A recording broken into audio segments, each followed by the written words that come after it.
Who's ready for some macro? Let's go through our top 2 sectors to own this election season. So last week, we published our 2024 election year playbook. In it, we showed you that election years tend to be very bullish for the S&P 500, and even more importantly is the next year tends to do very well. So we're in the camp that the market can continue to chug higher.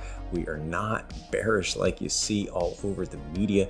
Here are the 2 sectors to own this election season. So Alec went back to 1926 and he found that in election years, the best performing sectors are financials and technology.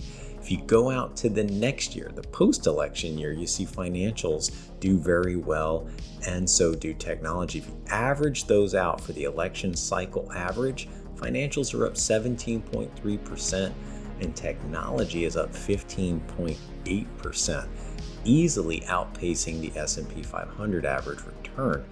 Now, what's really interesting about these areas is if you look at the PEG ratio for the overall market, it sits at 1.7. Now, the PEG ratio, that's looking at your price to earnings ratio relative to the growth. And you can see that areas that are below 1.5, they tend to be in the cheaper areas that are above the 2 area that gets into the most expensive part of the market. So if we look communication services, which is basically tech, financials and technology, they sport the lowest PEG ratios.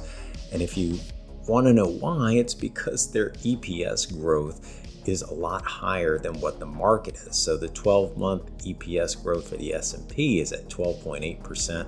We can see that technology is much higher. Same thing with comm services. Financials is actually doing better relative to where the price to earnings ratio is.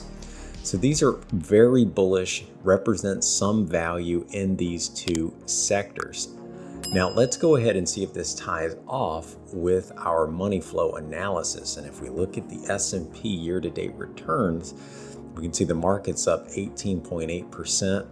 Comm services and technology are the only 2 areas that are outpacing the market, but financial is very close behind. So Wall Street clearly likes this trade right now.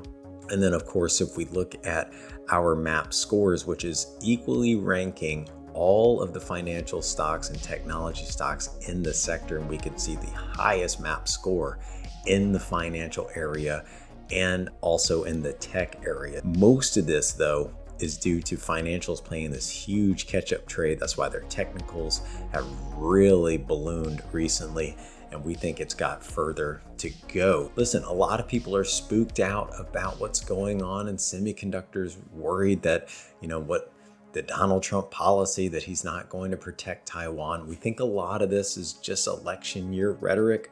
We would be a buyer of some of these high quality tech names, semiconductor names, on a decent pullback, a healthy pullback. They need one. But here are the 2 areas. Focus on financials, look for the best of breed companies, focus on technology, specifically companies that are growing their revenues and sales and guiding higher this earnings season. Those are going to be your election year winners. I'll talk to you next time.